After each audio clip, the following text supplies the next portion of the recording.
Well, here I am once again with 6 things I need to eat crow on. But before I do that, if I'm making this video, it means my video from May 7th at the latest has now been pushed back until Let's Chase Entei and Raikou has been out for a few months. So move ahead if you want to get to the meat of the video. Otherwise, let me quickly rattle off the things I'm either wrong about, or I'm just retracting. 1. Pokemon Z is the 2019 game. While there's possibly a snowball's chance in hell, Galar is building up to it, it is obviously not happening this year. 2. This will be the story that unites everything, or will be the grand culmination of the games that had gone before. No. I could try desperately to save face by saying I'm not technically wrong, that both of these are still true, but I know what I meant, and thus I was wrong about it. 3. We're going to Southern Kalos. At this point, I expect Poke Ireland to be the base for the Galar region's Pokemon League more so than I do of any possibility we're going to Southern Kalos. Maybe the northern half, but not the southern half. No way in hell. 4. One of the 2 legendaries will represent life and death. At least for Sword and Shield, this is a hard no. Moving on. 5. Kalos' relationship to Unova will finally be revealed. I am unbelievably skeptical of this claim at this point with Galar. So once again, fat chance. And finally 6. We won't see Southern Kalos explored until X and Y remakes. Not really eating crow, but just looking at the setting and my research, I've changed my mind.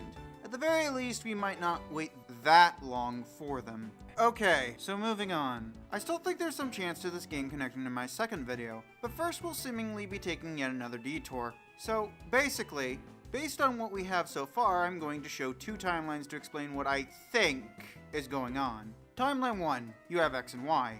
Timeline 2, you have Omega Ruby and Alpha Sapphire. Many people have tried to make the argument that Orez takes place roughly around the same time as X and Y, but slightly before it because of the circumstances involving Mr. Bonding, who you meet very early in X and Y. To try and make sense of these games taking place in the same world, you need to either leave out or ignore points that make this all the more harder to believe, or you need to make a number of assumptions about X and Y to coincide with what you learn in Orez. Enter Sun and Moon. Games that we know take place after X and Y because of Dexio telling us so. At this point, a timeline of Orez, X and Y, and Sun and Moon is at least believable. Enter Ultra Sun and Ultra Moon. Keep in mind, this is not even the first game we've been given essentially more than one alternate world. Ruby and Sapphire had Emerald. Heart Gold and Soul Silver were the new Gold and Silver. And now officially Crystal remakes are written in the stars. Diamond and Pearl follow the events of Gold and Silver, and Platinum seemingly follows Heart Gold and Soul Silver. So pray tell, why are we so insistent upon there only being one timeline with Mega Evolution? Because of what Zinnia said? All she said was she was trying to save a world where the ultimate weapon was never built. This doesn't rule out there being an alternate world or timeline where this still happened. In fact, the Lysandra from Ultra Sun and Ultra Moon is from such a world. The player either just didn't exist or never encountered Lysandra. And why should it? Ultra Sun and Ultra Moon are different worlds from Sun and Moon where Mega Evolution exists. The counter then seems to be, sure, but that just makes it a completely brand new timeline. To which I respond, are you sure it's completely new? A lot of inconsistencies between X and Y could easily be explained away if they take place in different worlds and in different timelines, and thus they fall up towards similar, but not the same exact events, but in virtually the same region. Enter Let's Go, which by all appearances takes place after the events of Yellow, minus Red and Blue getting Pokedexes, and Team Rocket being a thing, where Mega Evolution exists. The main difference between these timelines isn't the ultimate weapon. It's what happens in Hoenn. Did Mega Evolution ever emerge? Did Mega Rayquaza ever Mega Evolve? Etc. If not, we're in Timeline 1. If it did, we're in Timeline 2. That's the simplest, if not an inaccurate, explanation. The reason this is important is because Sword and Shield will take place in one or the other. Let's Go may not have Z moves, but it includes Mega Evolution, so even if it needs to be slapped on, if only for the gameplay portion, it will be. Now, it's possible that if Mega Evolution doesn't exist in Hoenn, it could exist in Galar, especially when it's presumably so close to Kalos, which we'll be getting to, but I'm making no such claim. Also, when this game takes place is still a mystery as well, so I will theorize around it being in any point between these 2 timelines. But there's honestly plenty of reasons for it to be before X and Y, after Sun and Moon, or even between the 2. So here's my only theory video about this game that I will use some of my research to explain. So, while I don't think there are plenty of connections, I will state the different civilizations that I think will come up in this game in chronological order. AZ's tribe, the Draconids, the tribe of Alf, and the people of Sinnoh. Now here's my reasoning. As we know, the Colossus region being based on France is very close to the UK, which we pretty much settled on being the inspiration for Galar.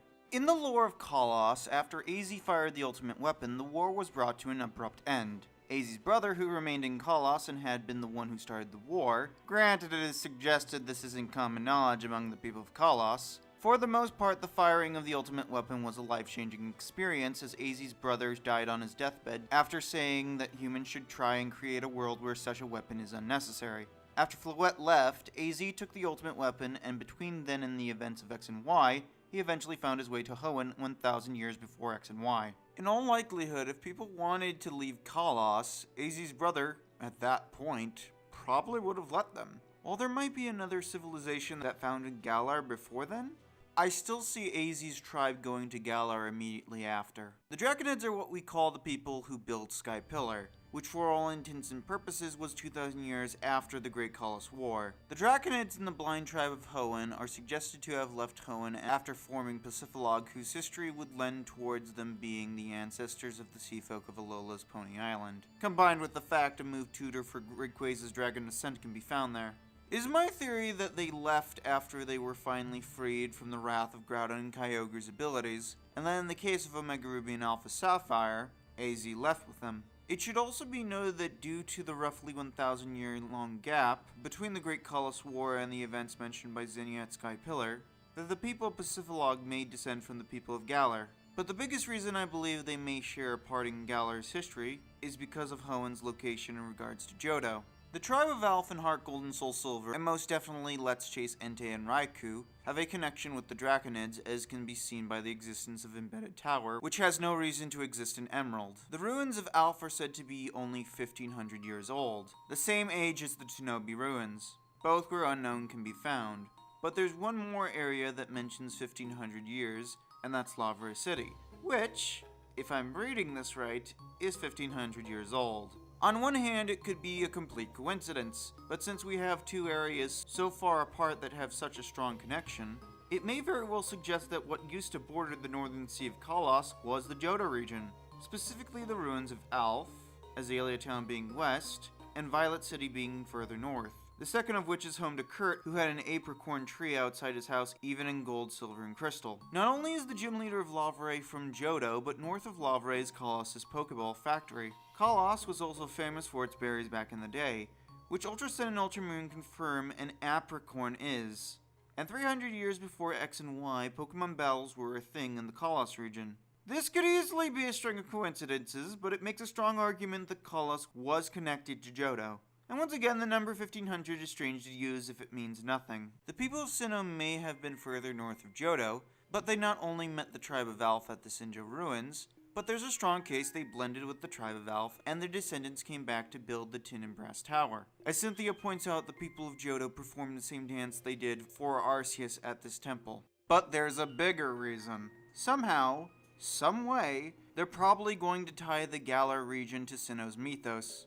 Well, that could be done incredibly well, because if AZ is from Galar, between Colossus and Hoenn, then AZ could easily have been in Sinnoh before coming to Hoenn, as the people of Sinnoh left the region 2,000 years ago. As we know, the Bronzong found in Diamond was awakened from its 2,000-year slumber, very much akin to the Darmanitan that existed for 2,500 years outside the entrance of Relic Castle. But it also explains why Bronze Ore can be found in both Johto and Kanto via the Sinnoh Sounds, and why it can be found at Mount Pyra, which by virtue of the red and blue orbs is connected to the Draconids, as part of the Pokemon that existed long ago in Hoenn's past. Also, Meditite cannot be found in Emerald, and in Kanto and Johto, it can be found using the Sinnoh Sounds as opposed to the Hoenn Sounds. But regardless, Meditite and Medicham can be found in any incarnation of Sinnoh, strongly suggesting that's where they were brought over from. Obviously, we're months off from Sword and Shield's currently vaguely specified release date, but that's all I could see connecting to this region as far as past civilizations go, at most. The very least a connection to Kalos and the people of Sinnoh via AZ. Also, I would see a Diamond and Pearl remake next year taking place in the opposite timeline. If Sword and Shield take place in Timeline 1, the Diamond and Pearl remakes take place in Timeline 2, and vice versa. As unguaranteed as it may be, I think that's what's going to happen. The reason I dropped the idea this game would connect everything in the way I had previously speculated on is I'm looking at the map, and while the cynic in me can just see a multitude of broken bridges, if one keeps the region so simple, there's only 10 places I can see being a town or city. This is a game directed by Shigeru Omori, who experimented with the idea of not needing gems. So if you think there's virtually no possibility that once you're done with the tutorial area in the southern side that you'll be given the most freedom we've had since Heart Gold and Soul Silver, barring Let's Go, if not more so, I can understand why, but the potential is all right there. And so long as they keep it simple enough, it's easily doable. So unless the Galar Pokemon League is going to be stationed in Poke Ireland, I really don't see us visiting anywhere outside this map in these games. And so long as that's the case, this game won't connect to everything. So here's a few possibilities. Either new Megastones will be found in Galar, or Dexio is going to be visiting Galar. Potentially on his lonesome, as part of his introduction is him saying he was given a Pokedex 2 years before X and Y, and probably visited other regions before returning to be an assistant, if this is going to take place before X and Y. If it takes place afterwards, it could either be Dexio and Sina, or Shauna. As stated in the X and Y post-game, she was planning to travel to other regions. Also, just as I believe Sun and Moon were being directed by Junichi Masuda until 2015, I see no reason to believe that the same is not true for Sword and Shield. So with that in mind, what can I envision Junichi Masuda's mark will be? Well, 1, 2, or 3 things come to mind. With the idea AZ visited Galar, it's possible we might see one of his descendants, as once again, Lysandra is the descendant of AZ's brother, and no lineage besides that has yet to be seen. On the other hand, there are 2 other possibilities. Let's say Shigeru Omori did in fact pick Alola's setting back in 2015. The idea we're so close to Kalos aside, if Junichi Masuda created Lily and Lusamine, the likelihood someone connected to Lusamine and Lysandra showing up as a key figure in Galar is pretty high. One possible candidate is Lusamine's mother, who once again possesses Lusamine's green eyes, but may very well have gray hair that used to be blonde, as she would be roughly between 60 and 70 if she were still alive. Another possibility is a sister or brother of Lusamine who became a researcher or even a potential professor of the region, potentially due to Lysandra's friendship with the Gustine Sycamore, and even Lusamine's husband, Professor Moan. If this was true, I would expect someone either with blonde hair and blue eyes, or red hair and green eyes. And regardless, they would have to be exceptionally tall to be a likely candidate. And if they are not a professor or researcher, then being a type specialist of either electric, water, or fire would probably make it unlikely, as they would either have blonde hair because they're an electric specialist, likely a member of the Elite Four if the map of Galar is any indication, and if they were the water specialist, then their blue eyes are simply for the symbolic purpose of their type specialty. Certainly not a hard and fast rule, but if they're not incredibly tall, it most definitely means nothing. Although, back to Moan, another possibility is someone related to him, a sister or brother, or even father or mother. I'm hedging my bets on one or the other. Like in Diamond and Pearl, whereby presumably the postgame is taking place when the scene happens, Professor Oak visits Professor Rowan. To a smaller degree, Red and Blue appear in Sun and Moon, and after becoming champion in Let's Go, Samson Oak emails his cousin Professor Samuel Oak. So it's entirely possible that if not Lysandra, in the case of these games taking place in Timeline 2, Professor Sycamore could show up instead. As just like with Oak showing up to Rowan, Professor Sycamore is a former student of Professor Rowan. Seeing as Lusamine was given the role of Aether representative, any sister or brother of hers would most likely be younger, and therefore a little closer to 40, give or take how much time Sword and Shield take place in relation to Sun and Moon. If these games take place after Sun and Moon, it could be quite possible that Sycamore is much closer to their age, but presumably a year or so off. For all we know, AZ could actually show up, and Floette's appearance or lack thereof would cue us into when exactly Sword and Shield take place in relation to X and Y. It's unclear to me what direction this is going, and as far as I can tell, Hawaii and the UK couldn't be any more different from one another. Also, saying Z crystals will return, there are a number of ways this could be done. Just like a younger Mina shows up in Let's Go, a past version of Ilima could also show up, as well as a future version as Ultra Sun and Ultra Moon had him essentially leaving to become an actor. But another possibility if the games take place in Timeline 1 is Guzma and Hala, who left on a journey at the end of Sun and Moon, and would be at the forefront of Shigeru Mori's mind coming off of directing those games. You know, if my speculation he took over back around early 2017 is right. That being said, Lily and Gladion are also possible. In Timeline 1, Lily may have already gone through her island challenge, and like Samson Oak did with Blue, brought over Z crystals with the help of the Aether Foundation. This works equally as well for Gladion in either timeline, as in Timeline 1 he could be training afar after Lusamine had been fixed up, or after his rematch after training in Kanto and Johto. Though another possibility entirely is Mallow and Kiawe, based on the version to coincide their version exclusive battles and plans for the future.